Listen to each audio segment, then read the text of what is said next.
திருச்சியில் ஒரு மாநாடுன்னு சொல்லி ஒரு கூட்டம் போட்டான் சில்லற பையன் சீமா. நிபந்தனை விதிச்சியா? ஒருமையில பேசுறது. ஒருமையில என்னதுங்க?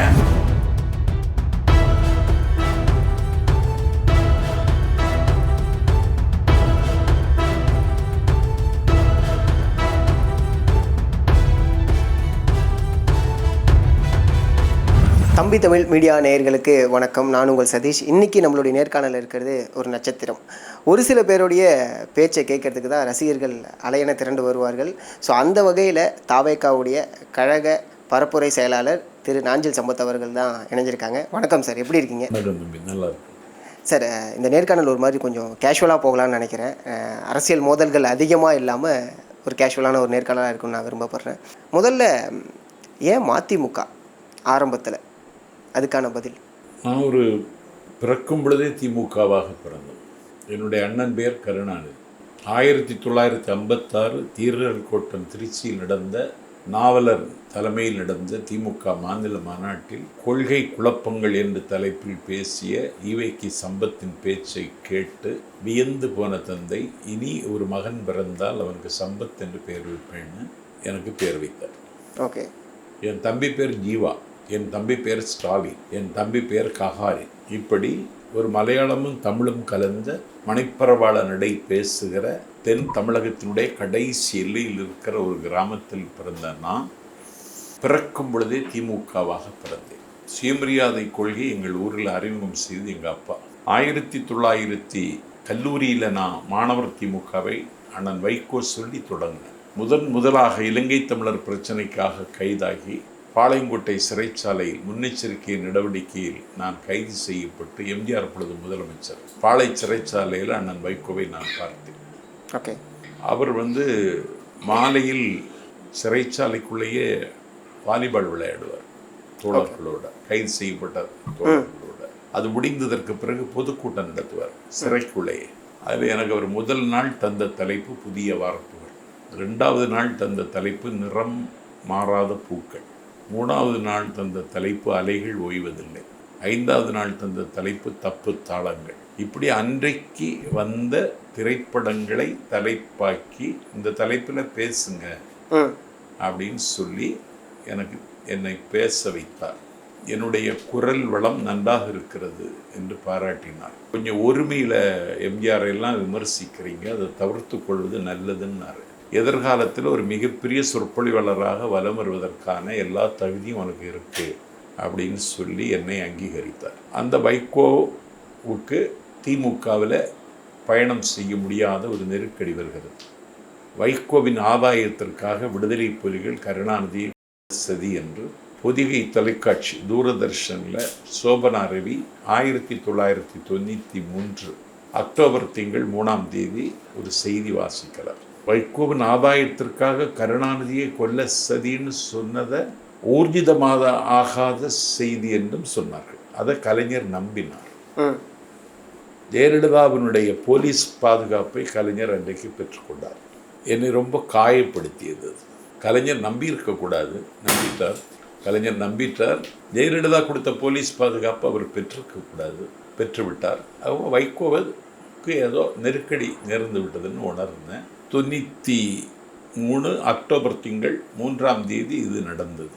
அன்றைக்கு இரவே நான் புறப்பட்டு திருக்கோவிலூருக்கு அருகில் ஒரு ஊரில் திமுக கூட்டத்தில் பேசிகிட்டு இருந்தேன்னா இதை கேள்விப்பட்டு இதுதான் திமுகவின் கடைசி கூட்டம் அப்படின்னு சொல்லிட்டு மிகுந்த கவலையோடு இரவோடு இரவாக பேருந்து பிடிச்சி விடிய காலை அண்ணன் வைகோவை சந்தித்து விளைவுகள் எதுவாக இருந்தாலும் எதிர்கொள்ளலாம், என்னை போல 1,00,000 பேர் உங்களுக்கு துணை இருப்போம் அப்படின்னு சொல்லி அன்னையிலேருந்து வைகோவே எல்லாம் அப்படின்னு நினச்சிட்டு இருந்தான். அவருடைய வீட்டில் 148 ஒய் பிளாக் அண்ணா நகரில் வீட்டு வாசலில் உட்கார்ந்து வருகிற தோழர்களுக்கு பெயரை எழுதி அவருடைய அலைபேசி எண்ணை எழுதி இந்த கட்சியை தொடங்கியவர் வைகோ, உருவாக்கியவர் நாஞ்சில் சம்பத். பேறுகாலம் பார்த்தவன் நான், நாடெல்லாம் சென்று நடவு செய்தவன் நான். நாட்டின் 8 திசைகளிலும் 16 கோணங்களிலும் 53 வழக்குகளை சந்தித்து தேச விரோத சட்டத்தை எதிர்கொண்டு தேசிய பாதுகாப்பு சட்டத்தை எதிர்கொண்டு தமிழ்நாட்டில் இருக்கிற 8 மத்திய சிறைச்சாலைகளில் 7 சிறைச்சாலைகளில் வாசம் செய்தவனே தமிழ்நாட்டில் நான் ஒருதன் தான். ஓகே. அப்படி வைகோவோட இருந்தேன். அடுத்ததாக என்னென்னா, நாஞ்சில் சம்பத்துக்கிட்ட நாஞ்சில் சம்பத்தே கேட்டுக்கிற ஒரு கேள்வியா, என்ன பிடிக்கும் என்ன பிடிக்காது நாஞ்சில் சம்பத்துக்கு, நாஞ்சில் சம்பத்தை? சாப்பாடை சொல்கிறீங்களா? உங்களுக்கிட்ட பிடிச்ச, உங்களுக்கு ரொம்ப பிடிச்ச ஒரு விஷயம், உங்ககிட்ட பிடிக்காத ஒரு விஷயம் நீங்களே சொல்லுங்களேன். எனக்கு ரொம்ப பிடிச்ச விஷயம், யாருக்கும் சுமையாக இருக்கக்கூடாது, எல்லோருக்கும் இமையாக இருக்க வேண்டும். இதை நீங்கள் விரும்புறதில்ல, இதை நான் பின்பற்றுறேன். ஓகே. பிடிக்காத ஒரு விஷயம் உங்களுக்குள்ளேயே? எனக்கு பிடிக்காத விஷயம் கோள் சொல்லுவது. கோள் சொல்லுவது. இனி ஒன்று, அடுத்தவர்களினுடைய ஆதாயத்தில் வாழ்வது. இந்த விஷயங்கள் உங்களுக்கு பிடிக்காது. ரிச்சலர். ஓகே. நாஞ்சில் சம்பத்துடைய பேச்சு, எழுத்து, இது நாஞ்சில் சம்பத்துக்கு பிடிக்குமா? என் பேச்சு எனக்கு பிடிக்கும். நான் இப்போ 3ஆம் தேதி திண்டுக்கல்ல பேசினேன். இந்த 3ஆம் தேதி மார்ச் 3. கண்ணு கட்டிய தூரம் வரைக்கும் கூட்டம், கடல் மாதிரி, நாகல் நகரில். 1986 இருந்து நான் திண்டுக்கலுக்கு வருஷம் ஒருக்கா போயிட்டுருக்கேன். ஆனால் தாவேக்கா கட்சி தொடங்கியதற்கு பிறகு நடந்த முதல் பொதுக்கூட்டத்தில் நாகல் நகரில் திரண்ட பொதுக்கூட்டம் போல் என் வாழ்நாள் இப்படி ஒரு கூட்டத்தை நான் பார்த்ததில்லை. அந்த மாவட்ட செயலாளர் தர்மராஜ் ஒரு ஏழை தொண்டை, சொந்தமாக கார் இல்லை, சொந்தமாக வீடு இல்லை, சொந்தமாக நிலம் இல்லை, எந்த தொழிலும் இல்லை.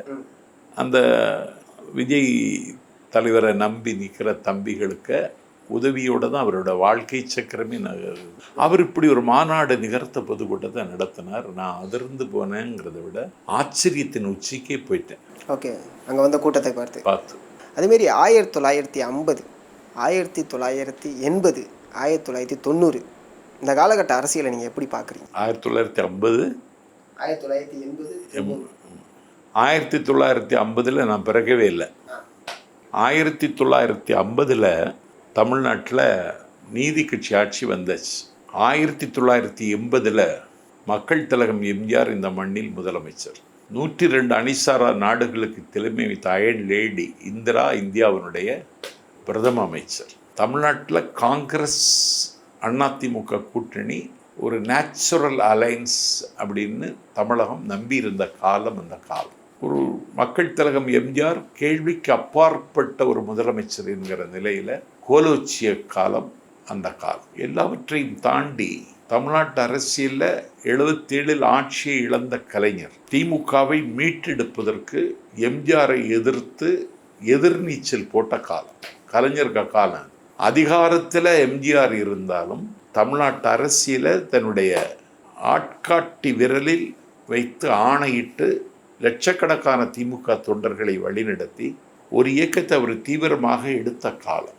ஈழத்தில் வட்டக்கோட்டை மகாநாட்டின் தீர்மானங்கள் அங்கிருந்த சிங்கள பேரினவாத சர்க்காரால் நிராகரிக்கப்பட்டு ஒரு விடுதலை புலிகள் ஆயுதம் தூக்க வேண்டிய நிலைக்கு ஒரு விடுதலை போருக்கு ஈழத்தில் புலிகள் களமாடுவதற்கு வீகம் வகுத்த காலம் அந்த காலம். அதை தாண்டி இந்திய துணைக்கண்டத்து அரசியலில் எல்லா மாநிலங்களிலும் செல்வாக்கு பெற்ற ஒரு கட்சியாக காங்கிரஸ் தன்னை நிலைநிறுத்திய காலம் அந்த காலம். இன்றைக்கு இந்தியாவில் என்னை கேட்டால் தேவையில்லாத ஒரு கட்சி என்று நான் கருதுகிற பிஜேபியினுடைய அதிகாரமோ செல்வாக்கோ அன்றைக்கு இல்லாமல் இருந்த பொற்காலம் அந்த காலம்.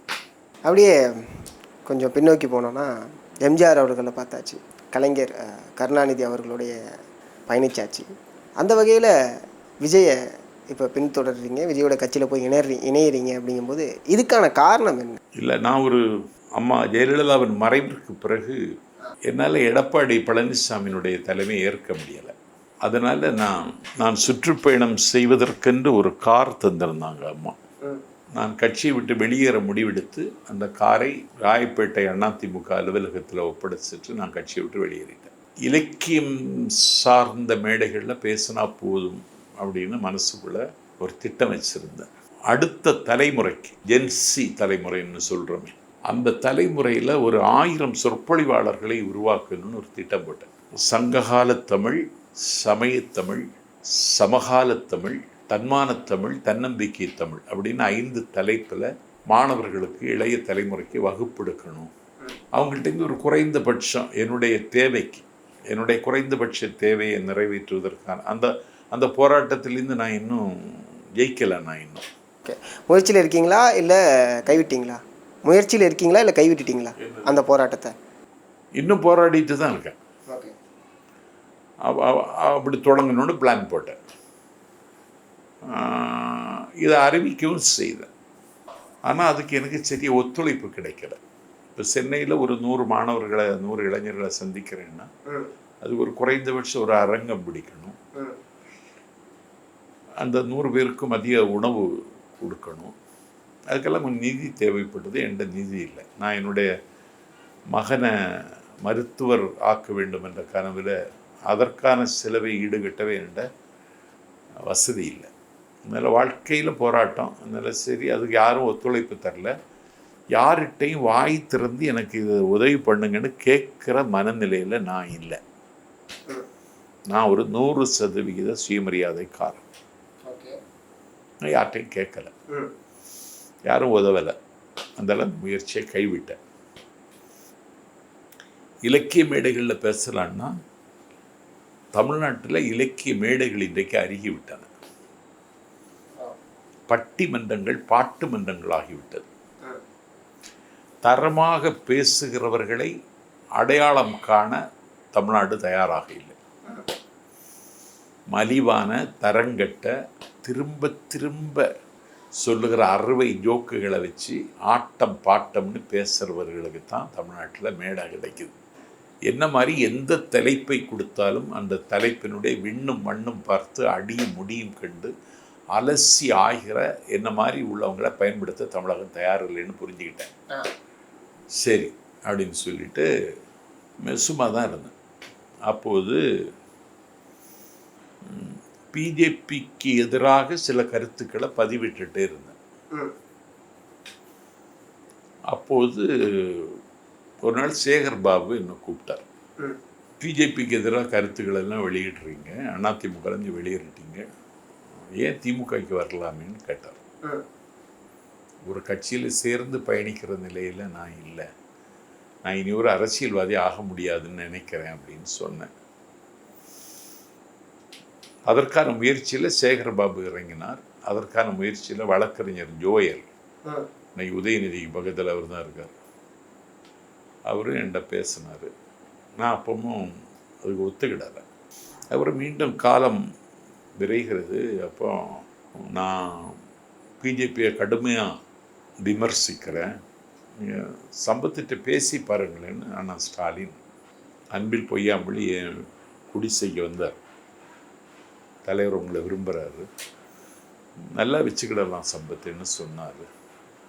கொஞ்சம் வாங்கலேன் அப்படின்னு தம்பி பொய்யாமொழி கூப்பிட்டான்.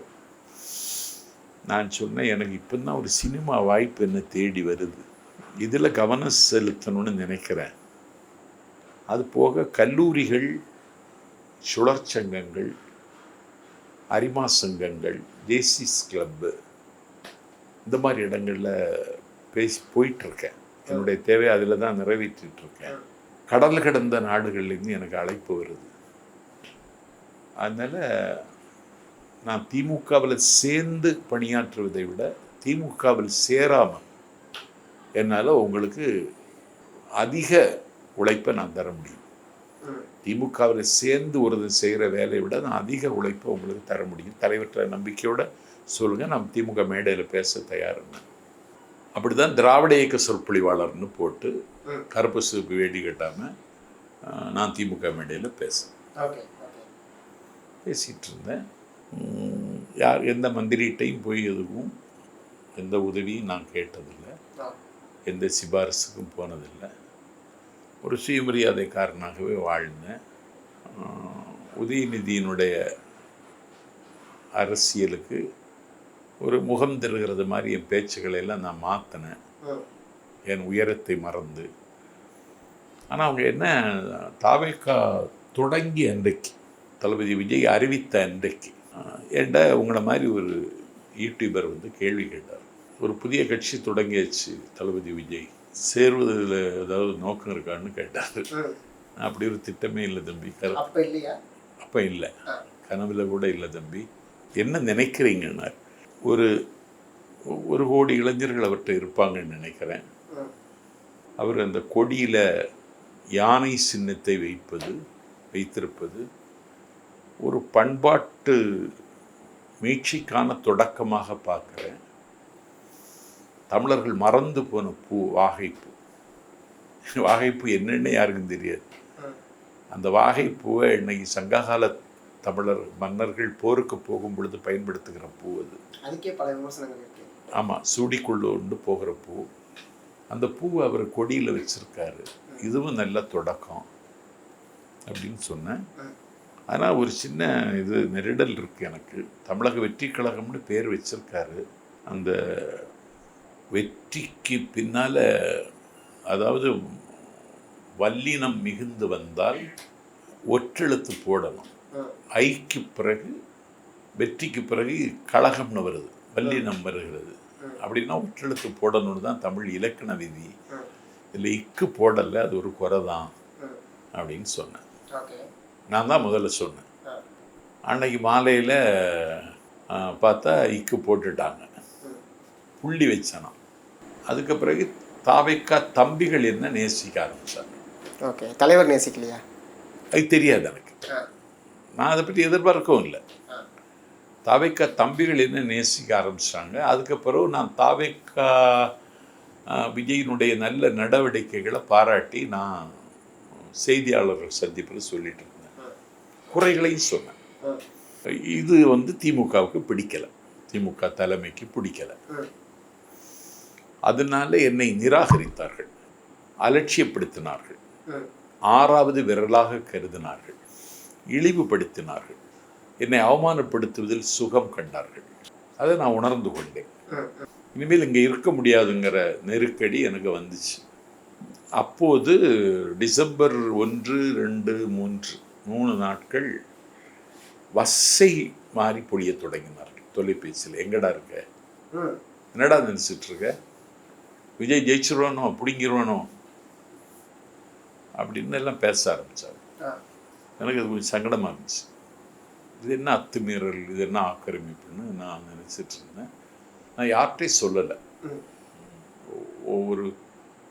ஒரு லட்சம் ரகசியங்களை அடைகாக்கிற என் மனசு, இதயம், அவ்வளோ ரகசியங்கள் இருக்கு. யார்கிட்டையும் சொல்லலை. டிசம்பர் 4ஆம் தேதி ஆதவ் அர்ஜுனா, தேர்தல் பிரிவு மேலாண்மை பொதுச் செயலாளர், உங்கள் பதிவெல்லாம் பார்த்துட்டு தான் இருக்காரு தளபதி விஜய், உங்களை ரொம்ப லைக் பண்ணுறாரு, கொஞ்ச நாளைக்கு அவரை சந்திக்க இயலுமான்னு கேட்டார். நான் யார்கிட்டையும் சொல்லலை, என் மகன்கிட்ட கூட சொல்லலை. சந்திக்கலாமே அப்படின்னு முடிவெடுத்தேன். உடனே கிளம்பேன். 5ஆம் தேதி சந்தித்தேன். அவர் என்ன பார்த்த உடனே, நான் உங்கள் ஃபேன் தெரியுமா உங்களுக்கு அப்படின்னு கேட்டார். எனக்கு ஏதோ பல்கலைக்கழகத்திலேருந்து ஒரு டாக்டரேட்டு கிடைச்ச மாதிரி பூரிப்பு. ஏன்னா இந்த அங்கீகாரம் எனக்கு யாரும் தரல. யாரும் தரலையா? யாரும். இத்தனை வருஷம் அரசியலில். ஓ.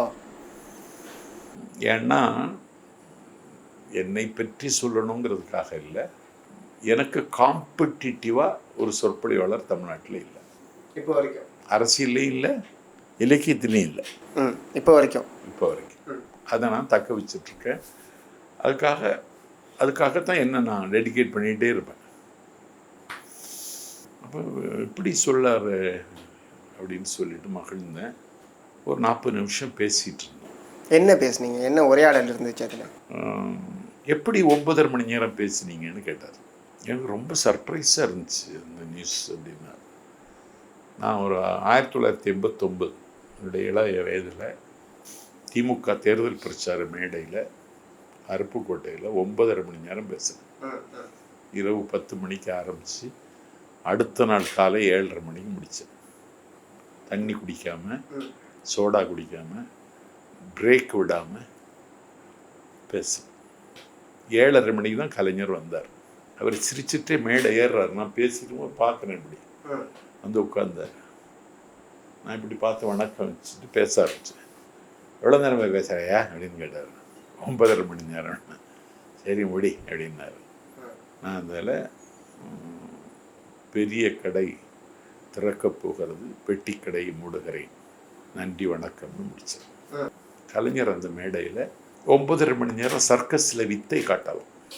மேஜிக் செய்யலாம், மாயாஜாலம் புரியலாம், சைக்கிள் மிதிக்கலாம், புராண இதிகாசங்களை கூட பேசிடலாம். ஆனால் ஒரு தேர்தல் கால மேடையில் 9.5 மணி நேரம் பேசுவது ரொம்ப கடினமான காரியம். அந்த கடினமான காரியம் தம்பி சம்பத்திற்கு கை வந்திருக்கிறது. சம்பத்திற்கு வாழ்த்துக்கள். இனிமேல் பேசுவதற்கு ஒன்றும் இல்லை, செயல்படுங்கள் அப்படின்னு கையை காமிச்சிட்டு விடைபெற 5 நிமிஷத்துக்கு முன்னாடியே அதை விட குறைவான நேரத்தை எடுத்துட்டு கலைஞர் போயிட்டார். அது அன்றைக்கு மாலை பத்திரிகையிலையும் அடுத்த நாள் காலை பத்திரிகைகளையும் செய்தியாக வந்துச்சு. அப்போ தான் யார் இந்த சம்பத்துன்னு தேட ஆரம்பித்தாங்க. அந்த தகுதியில் தான் கலைஞர்கிட்ட போய் எனக்கு கல்யாணத்துக்கு நீங்கள் தான் நடத்தி வைக்கணும் அப்படின்னு கேட்டு என் திருமணத்துக்கு வந்தார். இதை இன்னைக்கு தலைவர்கிட்ட விஜய்கிட்ட சொன்னேன். ரொம்ப ஆச்சரியம்தான் அப்படின்னாரு. சரி, சினிமா எல்லாம் நடிச்சிங்களாமே, எப்படி இருந்தான் அனுபவம் இருந்துன்னு கேட்டார். எனக்கு கொஞ்சம் சிரமமாக தான் இருந்துச்சு. நான் எப்போதும் வாசித்து எழுதிட்டு இருப்பேன். சும்மாவே இருக்கணும். காலையில் 10 மணிக்கு ஒரு இது எடுப்பாங்க, அதுக்கப்புறம் மாலை 4 மணி வரைக்கும் சும்மாவே இருக்கணும் கேரனில். போகும்பொழுதே புக் எடுத்துகிட்டு போயிடுறது, சும்மா படிச்சுக்கிட்டே இருக்கிறது கொஞ்சம் கஷ்டம், அவ்வளோதான். நேரக்கொலை அப்படி எப்படின்னு சொன்னேன்னா சரி சரின்னாரு. பிறகு நான் ரோட்டரி, லைன்ஸ், ஜெய்சிஸ், கோவில்கள், இஸ்லாமிய அமைப்புகள், தேவாலயங்கள், இங்கெல்லாம் நான் பேசுவேன். தொடர்ந்து போய் அதுதான் என்னுடைய வேலை. கட்சிங்கிற எல்லை கடந்து இந்த தளத்துலேயும் நான் இயங்கிட்டு இருக்கேன். அதுலெல்லாம் இங்கே இயங்குறதுக்கு ஏதாவது ரெஸ்ட்ரிக்ஷன் இருக்கா அப்படின்னு கேட்டேன். அதெல்லாம் ஒன்றும் இல்லை, அண்ணன் விருப்பம் போல இயங்கலாம். தயக்கமாக இருக்குது, தம்பின்னு கூப்பிடுறதா தலைவான்னு கூப்பிடுறதான்னு தயக்கமாக இருக்குது அப்படின்னு. நான் தம்பின்னு தான் கூப்பிட்டேன். எனக்கு தலைவான்னு கூப்பிடுறதா தம்பின்னு கூப்பிட்டு தயக்கமாக இருக்கு. ஒன்றும் இல்லை, தம்பின்னே எப்பவும் கூப்பிடுங்க அப்படின்னாரு. அப்போ கிட்ட பக்கத்தில் இருந்த அவருடைய வியூக வகுப்பாளர் ஜான் ஆரோக்கியம், இங்கே தம்பின்னு கூப்பிடுங்க, அதெல்லாம் ஒன்றும் இல்லை, மேடையில் அப்படி கூப்பிடக்கூடாது, கூப்பிட்டா தொண்டர்கள் கொஞ்சம் உங்களை தப்பாக நினைப்பாங்க அப்படின்னு. அதெல்லாம் ஒன்றும் இல்லை, மேடையில் நான் தலைவர்னு தான் கூப்பிடுவேன் அப்படின்னு சொல்லிட்டு சந்திக்கலாம் அப்படின்னு சொன்னார். அதில் 40 நிமிஷம் பேசிட்டு வந்தேன். ஓகே, அப்படி தான் இணைஞ்சிங்க? அப்படி தான் இணைஞ்சு. அதில் என்ன மகிழ்ச்சின்னா, ஒரு அடுத்த தலைமுறைக்கு மத்தியில் அதை இன்னைக்கு தான் நான் பார்க்குறேன். அவனுக்கு அரசியல் தெரியாது, அதை ஒத்துக்கிறீங்க? ஒத்துக்கிறேன். விஜய் என்று உச்சரித்து உயிர் கொடுப்போம் என்று வருகிற அந்த தம்பிகளுக்கு அரசியல் தெரியாது. சினிமாவுக்கு ஒரு ஈர்ப்பு இருக்கிறது, ரசிக மனப்பான்மை. தமிழ்நாட்டில் அதுக்கு வலுவான அடித்தளம் இருக்கிறது. ஏன்னா கூத்தாடின்னு குறைச்சி பேசுகிறாங்க திமுகவில். விஜய அட்டக்கத்தின்னு சொல்கிறான் உதயநிதி. ஆனால் அவனே கூத்தாடியாக இருந்து பார்த்து ஜெயிக்கலை யார்? உதயநிதி. இப்போ இவரை கூத்தாடின்னு குறைச்சி சொல்கிறாங்க. அரிதாரம் பூசினவெல்லாம் இனி எடுபடாது அப்படின்லாம் பேச வைக்கிறாங்க. அண்ணாவே சிவாஜி கண்ட இந்து சாம்ராஜ்யம்னு ஒரு நாடகம் எழுதினார். அந்த நாடகத்தில் அண்ணாவே காகப்பட்டர் என்கிற கதாபாத்திரத்துக்கு பெயர். அண்ணாவே அரிதாரம் பூசி நடித்தார். அண்ணாவுக்கு முன்னும் அண்ணாவுக்கு பின்னும் அண்ணாவை போல ஒரு அறிஞர் உலகத்திலேயே பிறக்கலை இன்னும். அந்த அறிஞர் அண்ணாவே கலை இலக்கியத்தை பிரச்சாரத்துக்கு, பிரபகண்டாவுக்கு பயன்படுத்தினார். அந்த அணுகுமுறை அண்ணா தொடங்கி வச்சது தான். கலை உலகத்தில் இருக்கிற டிவி நாராயணசாமி, எஸ் ராஜேந்திரன், மக்கள் திலகம் எம்ஜிஆர், இவங்களையெல்லாம் அண்ணா சரியாக பயன்படுத்தி தான் 67 காங்கிரஸை வீழ்த்தினார். அதனால கலையும் இலக்கியமும் மக்களுக்காகன்னு சொன்னான் சோவியத்து கவிஞன் மாயோகோவ்ஸ்கி. அந்த கலையும் இலக்கியத்தையும் பயன்படுத்துகிற அண்ணா வெற்றி பெற்றார், கலைஞர் வெற்றி பெற்றார். அந்த திரை உலகத்திலிருந்தே மக்கள் திலக எம்ஜிஆர் ஆட்சியை பிடித்தார். அதனால் இதுக்கு ஒரு மரியாதை இருக்குது.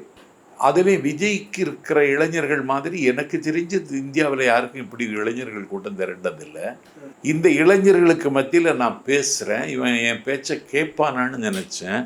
மாவட்ட மாநில செயல்வீரர்கள் கூட்டம் ஒன்று ஜனவரி 25ஆம் தேதி மாமல்லபுரத்தில் நடத்தினார். அதில் நான் போயிருந்தேன். என்ன பேச சொன்னேன். அன்னைக்கு மொழிப்போர் தியாகிகள் நினைவு நாள். அன்னைக்கு நான் பேசுகிறேன், அப்படி கைதட்டி ஆரவாரிச்சான். ஹார்டான நியூஸை கொடுக்குறேன், அதையும் சரியாக உள்வாங்கிக்கிட்டான். உள்வாங்குறாங்களா? உள்வாங்கிக்கிட்டான். இல்லை உள் வாங்குறாங்களா? அதை நான் கண்கூடாக பார்த்து அதில் மகிழ்ச்சி அடைஞ்சேன். ஜாதி மனிதனை ஒன்றிணைக்காது. தலைவர் முன்னாடி பேசுனது நான், மதம் மனிதனை ஒன்றிணைக்காது, மொழி மட்டும்தான் மனிதனை ஒன்றிணைக்கும். இந்தியா விடுதலைக்காக போராடி கொண்டிருந்தது, காந்தியடிகள் தலைமையில் போராட்டம் நடந்தது. இந்தியா விடுதலைக்காக போராடி கொண்டிருந்த காலகட்டத்தில் பாகிஸ்தானும் விடுதலை கேட்டது. அப்பொழுது இட் இஸ் இமேஜின், இது ஒரு கற்பனைன்னு பாகிஸ்தான் விடுதலை கேட்ட காலகட்டத்தில் நேரு சொன்னார். இந்தியா விடுதலை பெற்ற அன்றைக்கு பாகிஸ்தானும் விடுதலை பெற்றது. முதல் வாழ்த்து நேருவிடத்திலிருந்து தான் முகமது அலி ஜின்னாவுக்கு வந்தது. விடுதலை பெற்ற பாகிஸ்தானின் முதல் அதிபர் முகமது அலி ஜின்னா. அவர் விடுதலை பெற்ற பாகிஸ்தானின் அதிபராக முடிசூட்டி கொண்ட பிறகு கிழக்கு பாகிஸ்தான் தலைநகர் டாக்காவுக்கு செல்கிறார். டாக்காவில் போய் அவரை வரவேற்க 40 லட்சம் பேர் திரண்டிருக்காங்க. அந்த கடல் திடல் தேர்க்கிற கூட்டத்தில் அந்த மக்களின் வரவேற்பை பார்த்து அவர் பேச ஆரம்பித்தால ஒரு இளைஞன் ஷட்டப்பியர் மத்து வாயை மூடுன்னு அவரை உட்கார சொன்னான். அந்த கூட்டத்தில் அவனை அடித்து தோளில் அழுத்தி வாயை அமுக்கி அவனை உட்கார வச்சாங்க. மீண்டும் பேச ஆரம்பித்தார் ஜின்னா. அப்பொழுதும் அந்த இளைஞன் திமிரி எழுந்து, வாயாடுவதாக இருந்தால் எங்கள் வங்க மொழியில் வாயாடு, உருதுவில் பேசுவதை ஒத்துக்கொள்ள முடியாதுன்னு கத்தனான். அவனை குண்டு கட்டாக தூக்கி வெளியே வீசி எறிந்தாங்க. அன்னைக்கு குண்டு கட்டாக தூக்கி வீசி வெளியே எறியப்பட்ட அவன்தான் வங்காளதேசத்தினுடைய முதல் அதிபராக முடிசூட்டி கொண்டான். அவன்தான் முஜிபுர் ரஹ்மான். பேசிய முகமது அலி ஜின்னாவும் முஸ்லீம். அதை எதிர்த்து பேசிய குரல் கொடுத்த முஜிபுர் ரஹ்மானும் முஸ்லீம். ஆகவே மதம் மனிதனை ஒன்றிணைக்காது, மொழிதான் ஒன்றிணைக்கும்னு பேசுகிறான். அதை அப்படியே கேட்டான். அதெல்லாம் கேட்குறாங்க, சில விஷயத்தை ஏன் கேட்க மாட்டுறாங்க? எது? பொதுவாகவே தாவேகா தொண்டர்கள் தலைவர் சொல்லக்கூடியதே சில விஷயத்தை கேட்க மாட்டுறாங்கங்கிற ஒரு விமர்சனம் இருக்குல்ல, அதை நீங்கள் எப்படி பார்க்குறீங்க? உதாரணத்துக்கு காருக்கு பின்னாடி வராதிங்க, மகளிர்கள் குழந்தைகளை தூக்கிட்டு வராதிங்க, இது தலைவர் சொல்கிறது தானே, உங்கள் தலைவர் அதாவது விஜய் சொல்கிறது தானே, அதை ஏன் கேட்க மாட்டுறாங்க? அதை ஏன் விமர்சிக்க மாட்டேங்கிறீங்க? இல்லை, தலைவர் குழந்தைகளோடு வராதீர்கள், குழந்தைகளை கூட்டிக் கொண்டு வராதீர்கள், முதியவர்கள் வராதீர்கள், கர்ப்பிணி பெண்கள் வராதீர்கள், நோயாளிகள் வராதீர்கள், வாகனத்தை பின்னாடி துரத்தாதீர்கள் சொல்றாரு. இதுல என்ன சிக்கல்னா, இதுல அந்த ஆர்வம் தான் இதுக்கு தடையாக இருக்கு. அதுதான் உங்க கட்சிக்கும் தடையா இருக்கு. இல்லை, அப்படி கட்சிக்கு தடையா இருக்குன்னு நான் நினைக்கல. ஏன்னா நாளுக்கு நாள் அந்த அந்த அந்த கட்டுப்படுத்துகிற அந்த இடத்துல நாங்கள் வெற்றி பெற்றுட்டு தான் வர்றோம். எந்த வகை குறை அந்த அந்த அந்த அந்த பின்னால் வராதீர்கள்னு சேலத்தில் சொன்னார். அன்னைக்கு யாரும் போகலை. ஆனால் அதுக்கப்புறம் போக ஆரம்பிச்சிட்டாங்க. அதாவது குழந்தைகளுக்கு டெய்லி சொல்லி தரலாம். இல்லை, பின்பற்றக்கூடாதுங்கிறது அவருடைய நோக்கம் இல்லை தம்பி. யாருக்கு? தொண்டர்களுக்கு அவரை பார்க்கணும், அவருக்கு பேச்சை கேட்கணுங்கிற ஆர்வம் தான் அவங்களுக்கு முந்தி நிற்குது. அப்போ ரசிக மனப்பான்மை மட்டும்தானே, அரசியல் மனப்பான்மை இல்லை? இல்லை, அதை அரசியல் படுத்துகிற வேலையை நாங்கள் பண்ணிட்டு தானே இருக்கோம். எந்த வகையில் பயிற்சி பட்டறை நடத்துறீங்களா? இல்லை, பயிற்சி பட்டறை நடத்தணும்னு சொல்லி அதுக்கு திட்டமெல்லாம் போட்டாச்சு. அதுக்கு நீ நேரம் இல்லை, யுத்த காலம் சமீபித்து விட்டது. நேரம் இல்லை, எலெக்ஷன் நெருங்கு. அதான் நேரம் இல்லை, அதுக்கெல்லாம் நேரம் இல்லை. இன்னைக்கு சொன்னதுலேருந்தே ஒரு பதில் ஒன்று இருக்குது, கேள்வி ஒன்று இருக்குது. நேரம் இல்லை, அரசியலில் நம்ம பார்க்க போகிறோம், சந்திக்க போகிறோம். அப்படிங்கும்போது அரசியல் வயப்படாதவர்களை எப்படி நாங்கள் நம்பி ஜெயிக்க வைக்கிறது, ஓட்டு போட வைக்கிறது? உங்களுக்கு இப்போ நான் என்னுடைய பேச்சை நீங்கள் கேட்டீங்களான்னு தெரியல. தாவேகா பேச்சை கேட்டீங்களா? கேட்கல. அதில் நான் பேசுகிறேன், அரசியல் படுத்தி தான் பேசுகிறேன். எல்லாரும் கேட்குறாங்க. உங்கள் மேலே எனக்கு விமர்சனமே இல்லை. இல்லை தம்பி, கேட்குறாங்க. நான் தாவேகா பிரதிநிதி தானே பேசுகிறேன், கேட்குறாங்க. இப்போ எப்படி நீங்கள் ஜெயிக்க முடியும்னு கேட்குறீங்க? அந்த கேள்வி இல்லை, என்னோட கேள்வி அரசியல் வயப்படாதவர்களை நம்பியா நாங்கள் போய் நிற்கணும்? அரசியல் வயப்படாதது யாரு? தொண்டர்களாக இருக்கட்டும், பொதுவாகவே தாவேக்கா சுற்றி இந்த அரசியல் வயப்படாத பேச்சுக்களாக தான் இருக்குது அப்படிங்கிற ஒரு விமர்சனம் முன்னெடுத்து வச்சுக்கிட்டே இருக்காங்கல்ல. இல்லையா, தலைவர் அரசியல் வயப்படலைன்னு நினைக்கிறீங்களா? அந்த விமர்சனம் வைக்கிறாங்களே, தப்பு இல்லை. அது நான் என்ன கேட்குறேன், இந்தியன் பாலிடிக்ஸில் 2 கவர்மெண்ட்டை ஒரே நேரத்தில் எதிர்க்கிற தலைவர் யாருன்னு சொல்லுங்கள். யாருமே இல்லையா? யாரும் இல்லையே. அப்புறம் ஏன் நிறைய விஷயங்களுக்கு பாஜகவை எதிர்க்கவே மாட்டுறாங்க? அப்படி தேவைப்படுமா எதிர்ப்போம். தேவைக்காக மட்டுமே தேவைக்காக. இப்போ சண்டை நடக்க போகிறது தமிழ்நாட்டில். நாங்கள் காத்தோடு கத்தி சண்டை நடத்த விரும்பலை. இப்பொழுது திமுக அரசை அகற்றப்பட வேண்டும் என்பது எங்களுடைய முதல் இலக்கு. அந்த இலக்கை நோக்கி பயணிக்கிறோம். பாஜக வந்து அதிமுகவோட கூட்டணியோட தானே இருக்கு, அப்போ விமர்சிக்கலாமே, தப்பு கிடையாது. யார? பாஜக விமர்சிக்கலாம், தேவைப்பட்டா விமர்சிப்போம். அதுதான் இப்ப தேவை இருக்குல்ல, ஏன்னா அதிமுகவோட கூட்டணியில தானே இருக்காங்க. அதிமுக கூட்டணி இருக்கே தவிர அங்க களத்துல இல்லையேங்க. அதிமுக சிதிலமாகி சின்ன பின்னமாகி ஒரு விளிம்பு நிலை மக்களினுடைய நம்பிக்கையை பெற்ற ஒரு 2 கோடி தொண்டர்கள் இருந்த ஒரு கட்சியினுடைய பொதுச் செயலாளரை உள்துறை அமைச்சர் வேலைக்காரன மாதிரி நடத்துறான். அதுக்கு அவர் அடிபணிகிறாரு. அதனால களத்தில் இல்லாதவோட எதுக்குங்க திமுகவை அப்புறப்பட்டு தாவேக்காவுக்கும் திமுகவுக்கும் தான் போட்டி. நம்ப மறுத்தார்கள், ஊடகங்கள் நம்ப மறுத்தது, தொலைக்காட்சிகள் நம்ப மறுத்தது, அரசியல் பார்வையாளர்கள் நம்ப மறுத்தது, பத்திரிகையாளர்கள் நம்ப மறுத்தார்கள். இன்னைக்கு தாவேக்காவுக்கும் திமுகவுக்கும் தான் போட்டிங்கிறது உறுதியாயிடுச்சு. அப்ப 2 முனை போட்டி தானா? 3 முனை 3 முனை 4 முனையெல்லாம் கிடையாது. ஓ, எந்த எந்த எந்த தைரியம்? எந்த தைரியம்? நாங்களும் தாவேக்காவும் திமுகவும் தான் போட்டி போட. 24 கட்சியை ஏன் சேர்த்தாரு என்ன ஸ்டாலின்? உங்களுக்கு பயந்தா? எங்களுக்கு பயந்து. வேற யாருக்கு பயந்து? நீங்க தான் ஆட்சியில பங்கு, அதிகாரத்துல பங்குன்னு சொல்லி உங்க கூட யாருமே வரலையே. வரமாட்டாங்க. ஏன் வரல?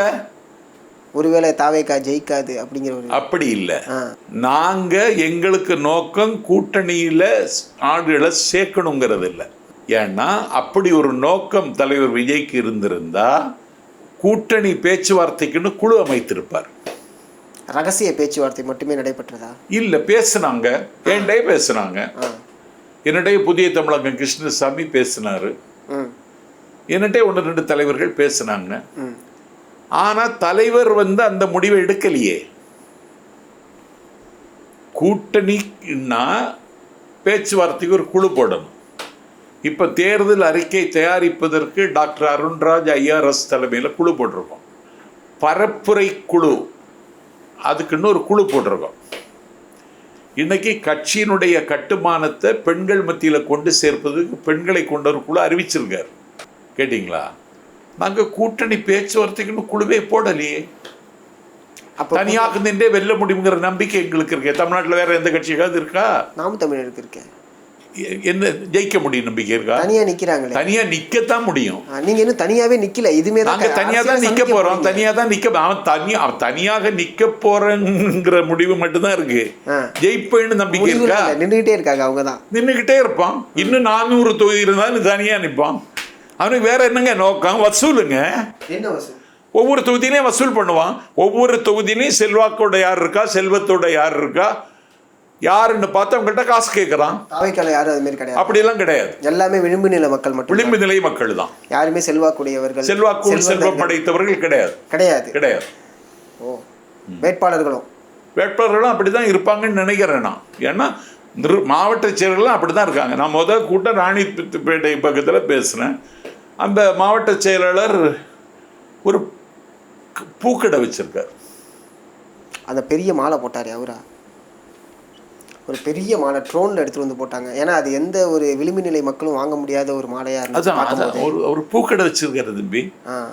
3ஆம் தேதி கூட்டம் நடத்தினர் ஒரு மாவட்ட செயலாளர், திண்டுக்கல் மாவட்ட செயலாளர் தர்மராஜன்னு பேர். எந்த வசதியும் இல்லை. எந்த வசதி இல்லாமல் என்ன சார், எப்படி அதை கட்டம்? அதைத்தான் அவர்கிட்ட கேட்குறேன். எனக்கே ஆச்சரியமாக தான். அதான் எனக்கு ஆச்சரியம்தான். நான் திண்டுக்கல் சந்திப்பில் போய் இறங்குறேன். பொதுவாக எந்த சந்திப்பில் போய் இறங்கினாலும் என்னை யாரும் அழைக்க வருவதை எனக்கு பிடிக்காது. என்னை அழைத்து செல்லுறதுக்கு ஒரு ஆள், ரிசீவ் பண்ண ஒரு ஆள், இதெல்லாம் நான் வச்சுக்கிறது இல்லை. கேட்டிங்களா? தன்னிச்சையாக செயல்படுறது. ஆமாம், தன்னிச்சையாக என்னுடைய லக்கேஜை நானே எடுப்பேன், நானே போவேன். எங்கே ரூம்னு மட்டும் கேட்பேன், ஒரு ஆட்டோ பிடிச்சி போயிடும். இதுதான் என்னுடைய வாழ்க்கையினுடைய ஸ்டைல். இன்னும் சொல்ல போனால் ஒழுக்கம். நம்மளே பார்த்துக்கிறது. என்ன சாப்பாடு வேணும்னு கேட்கறதுக்கு முன்னாடி ஹோட்டலில் போய் நான் சாப்பிட்டுட்டு வந்துடுவேன். கட்சி கூட்டத்துக்கு போனாலும் ஓகே. அது மாதிரி அன்னைக்கு திண்டுக்கல்ல போய் இறங்குறேன். 100 பேர் நிற்கிறாங்க. வரவேற்பீங்க. எப்படி சொல்றீங்களா? பாக்கி எந்த கட்சிக்குமே கொள்கை இல்லையா? எங்க கட்சியில் இருக்கிற மாதிரி கொள்கை தெளிவு வேற எந்த கட்சியும் கிடையாது. தெளிவுபடுத்திருங்க சார். ஏன்னா இப்ப நிறைய பேர் கேட்டுட்டு இருக்காங்க. பிறப்புக்கும் எல்லா உயிர்க்கும்னு சொன்னதே எங்க தலைவர் தான். அது திருக்குறள்னே தமிழ்நாட்டில் இருக்கிற பல பேருக்கு தெரியாது. கட்சியில் இருக்கிறவங்களுக்கு தெரியுமா? தொண்டர்களுக்கு தெரியும். அவன் சொல்ல ஆரம்பிச்சிட்டான்ல.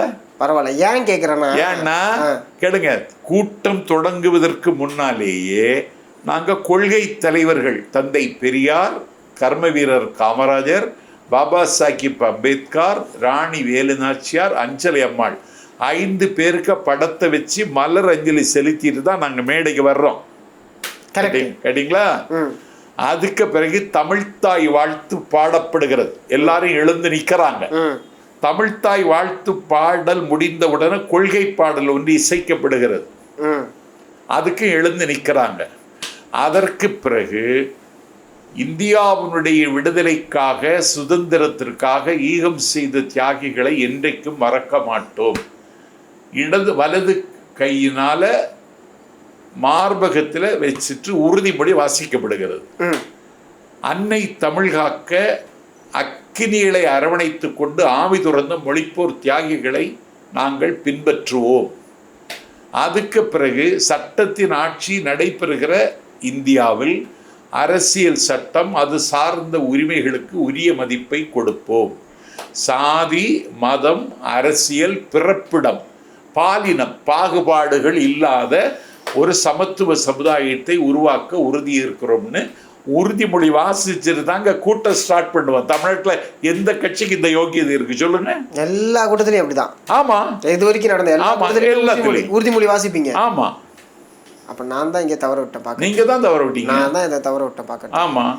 ஏன்னா நிறைய விமர்சனம் வந்து இந்த கொள்கை தலைவர்களே வந்து தொண்டர்களுக்கு யாருன்னு தெரியல.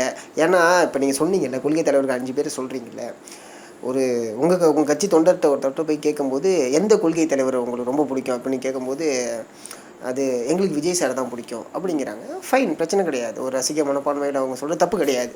அதே சமயம் இல்லைங்க, கொள்கை தலைவர்களாக இருக்காங்களா, அவங்க யாராவது ஒருத்தவங்க பேர் சொல்லுங்கள் அப்படிங்கும்போது பேரே தெரியாமல் இருக்காங்க தொண்டர்கள். இது காணொலியாகவே இருக்குது. தெரிஞ்சுக்கிடும். அதெல்லாம் தமிழ்நாட்டில் இருக்கிற தம்பி ஒரு ஹீரோ ஒர்ஷிப் அரசியல் தான்.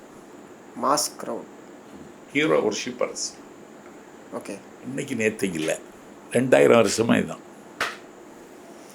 அது ரைட்டு தான் சார். நான் மறுபடியும் சொல்கிறேன், என்னுடைய கேள்வி இப்போ தமிழ்நாட்டில் ஹீரோ அவர் தான், அரசியலில் ஹீரோ அவர் தான். ஹீரோ அவர் தான், அதில் மாற்று கருத்து கிடையாது. ஹீரோட கதாநாயகன் சொல்லலைன்னா அரசியலே ஹீரோ அவர் தான். ஏன்னா எம்ஜிஆரோட ஒப்பீடு ஒன்று பண்ணுறீங்களே நீங்கள், எம்ஜிஆர் அவர்களுடைய ஒப்பீடு ஒன்று பண்ணுறீங்க நீங்கள். முன்னாடி எம்ஜிஆர் அவர்கள், தற்போது விஜய் அவர்கள் அப்படிங்கிற ஒரு விஷயத்தெல்லாம் நீங்கள் பேசுகிறீங்க.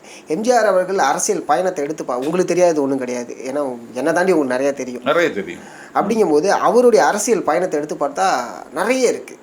இவருடைய அரசியல் பயணம் 2 வருஷம் தாங்கிறீங்க. திரு செங்கோட்டையன் அவர்கள் நாங்கள் 2 வயது குழந்தை அப்படிங்கிறாங்க. ஆனால் இந்த பயணம் தொடங்கி 13 வருஷத்துக்கு மேலே ஆயிடுச்சு. விஜய் மக்கள் இயக்கம் சார்பில் பால் முட்டை ரொட்டி திட்டம்னு ஒன்று நடைமுறைப்படுத்திட்டு இருக்காங்க. நேற்றுக்கு எங்கள் கட்சியினுடைய ஊடக ஒருங்கிணைப்பாளர் தம்பி ரமேஷ் பல்லாவரத்தில் இருக்கார். 1000 பேருக்கு அன்னதானம் போடுறார். கேளுங்க, மறைக்காதீங்க. நான் தென்காசிக்கு போனேன்ல, ஆலங்குளம் தாண்டி போகிறேன் தென்காசிக்கு. ஆலங்குளத்தில் வண்டி நிற்குது. என்னன்னு பார்த்தா 300 பேர் சாப்பிட்டுட்டு இருக்காங்க. விலையில்லா விருந்தகம். யார் நடத்துகிறான்னு பார்த்தா தாவேகா மாவட்ட செயலாளர் விஜய் பிரகாஷ். மாவட்டம் அங்கே நிற்கிறாரான்னு கேட்டால் நிற்கிறாருங்கிறாங்க. அங்கே போனால் அரிசி, பருப்பு, காய்கறி, எண்ணெய் எல்லாம் அவரே பர்ச்சேஸ் பண்ணுறார். இல்லை, அந்த 300 பேர் சாப்பிட்றதுக்கு தரமானதை கொடுக்கணுங்கிறதுல உறுதியாக இருக்கிறார். 300 பேர் தினசரி ஆலங்குளத்தில் விலையில்லா விருந்தகத்தில் சாப்பிடுகிறார்கள். அதே மாவட்ட செயலாளர் தம்பி விஜய் பிரகாஷ் அதை அடுத்து சுரண்டையில் தொடங்க போகிறார்.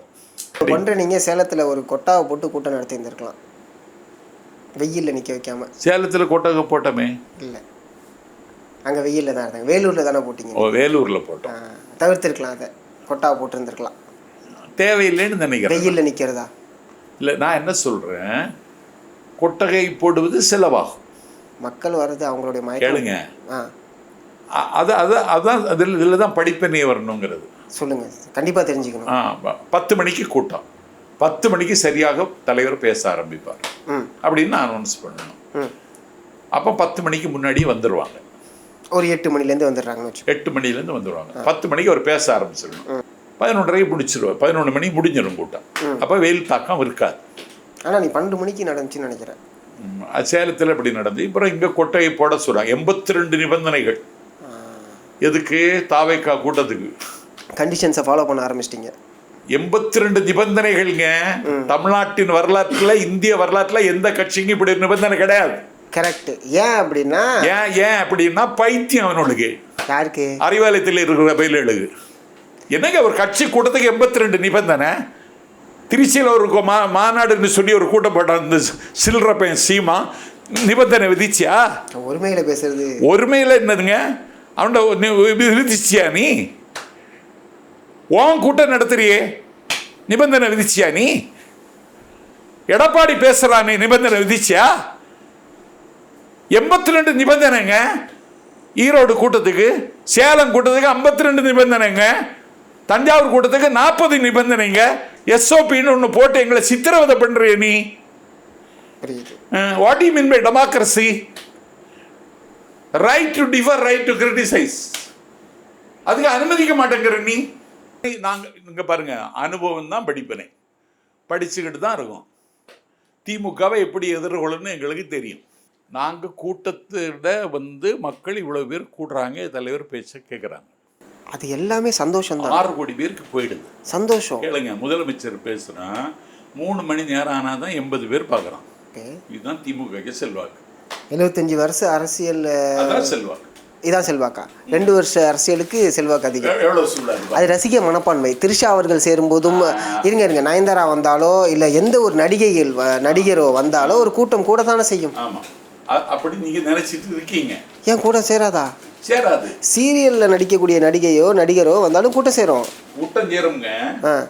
சார் ரொம்ப நன்றி. உங்களுடைய நேரத்தை எங்களுக்கு கொடுத்ததுக்கு மிகப்பெரிய ஒரு நன்றி. மீண்டும் ஒரு நன்றி.